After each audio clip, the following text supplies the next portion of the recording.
I begin this spoken word with a story. A story of a young girl whose parents died even before she could spell the word family. An orphan she was, a beautiful princess in distress. She was taken in by her uncle. Her uncle who warned her never to disclose her identity because the moment she did, she was going to get into trouble. So this young maiden decided to stay hidden. Her purpose was bedridden. Until that day where the king announced that every maiden in his kingdom be brought out of hiding. And this was the beginning of her success story. Her name was Hadassah. In other words, you can call her Esther. Normally, this girl should have settled for the life of a street dancer, but the moment the anointing came on her, she found favor in the sight of every man that saw her. So by the reason of the anointing, this poor orphan rose to become queen and deliverer. How about the story of that young boy? So small he was in stature, so weak and sick he was looking in nature. Even his father has concluded of his future. So from a young age he was sent into the forest to go care for cattle and sheep. To his brothers, this was a way of punishment, but to God, it was a way of preparing him for his divine assignment. As time went on, young David was anointed. And by the reason of the anointing, he who was a leader of cattle became leader of men. He who was commander of sheep became commander-in-chief. He who was seen as weak became so strong that he never lost a battle. By the reason of the anointing, he whose brother said was made for the forest was a king in a palace. So tonight, I present to you your own story. You whose mother died before you could even open your eyes. You whose father denied and refused that you were his child. You whose family, friend, and colleagues have denied.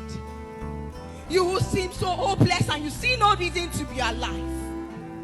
You who was molested and raped as a child.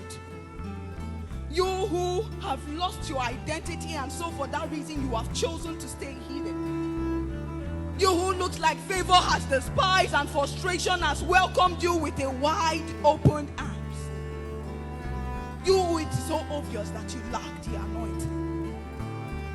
Haven't you read that if any man lacks, let him ask? For the anointing is the power of God in a man to enable him perform ambiguous tasks.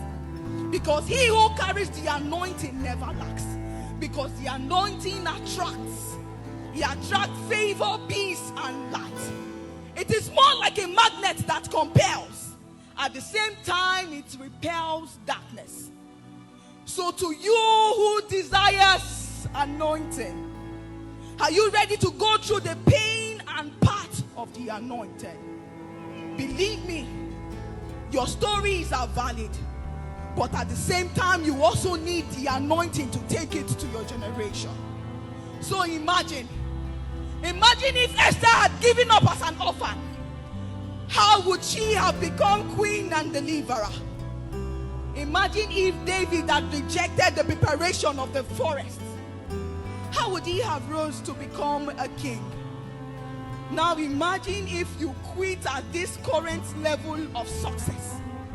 Imagine if you choose to go down there because of your story, because of what you have been through. Who will bear your news and your story to your generation? So tonight, I am here to remind you that in as much as the anointing has the ability to break every yoke, it also has the ability to make any man. So this is not time to give up. This is not time to lament about your story. This is not time for you to hide your identity. This is not time to be ashamed of where you come from. So while you are seated here tonight, place your hand on your head and say, oh God, place on me an anointing that will make the world hear my story. Place on me the anointing that will make me not to give up even in my season of preparation. Place on me the anointing that will make generations give their life to Jesus on my behalf. Place on me the anointing that will make me not end in the wilderness. Place on me the anointing that won't make me end as an orphan. Place on me the anointing that won't make me end as a shepherd. Place on me the anointing that will raise me to become a deliverer. Place on me the anointing